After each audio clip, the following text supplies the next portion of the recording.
कि दक्ष प्रजापति को जब प्रजापतियों का सेनापति नियुक्त किया, प्रजापतियों का अध्यक्ष नियुक्त किया, तो उसी सभा में भगवान शंकर भी एक बार गए थे और जानबूझकर, चूंकि भोले बाबा तो राम की समाधि में डूब गए, अपने ससुर जी को प्रणाम करना भूल गए। भूल नहीं गए, समाधि में थे, देखा ही नहीं, भूलना क्या था। और दक्ष प्रजापति को क्रोध आ गया और उस यज्ञ में भगवान भोलेनाथ को श्रापाशापी दी कि मैं आज के बाद इसको कभी किसी यज्ञ में नहीं बुलाऊंगा।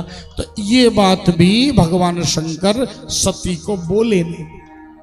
ये दोनों बातें पचा ली, दोनों बातें एक साथ पचा ली।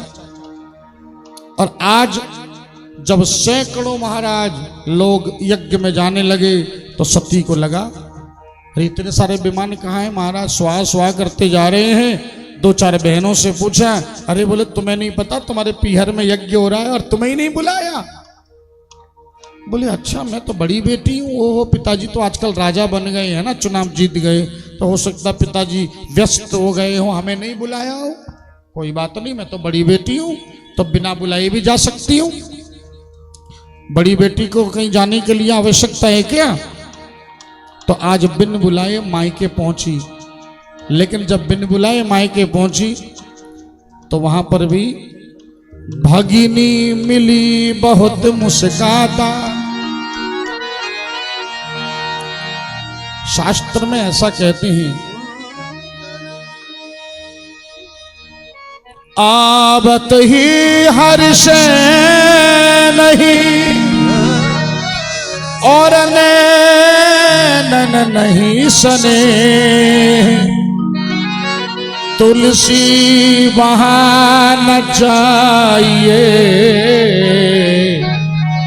चाहे कंचन बरसे में। तुलसी वहां न जाई, कहते हैं जहां जाने से आंखों में सम्मान न हो, जिसके घर में जा रहे हो उनके आंखों में चमक ना हो, खुशी ना हो।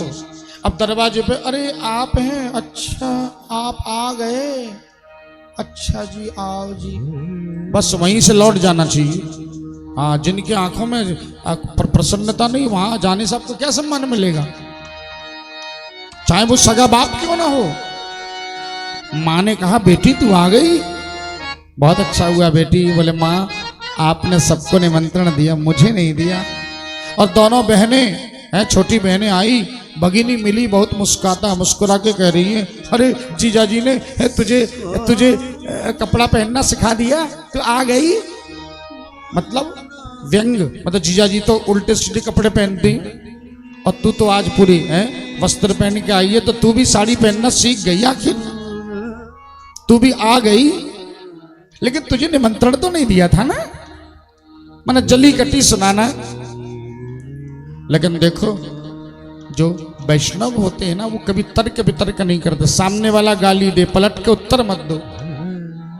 हमारे नाना जी अक्सर कहा करते कि आवत गारी एक है, पलटत होय अनेक।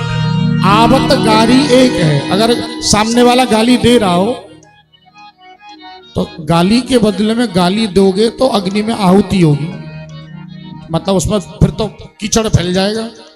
और अगर सामने वाला गाली दे रहा हो तो मौन हो जाना चाहिए। आवत गारी एक है, अब पलटत होय अनेक, कहे कबीर मत पलटिए, रहे एक का एक ही रहेगा, अनेक हो ही नहीं सकता। बात वहीं की वहीं थम जाएगी।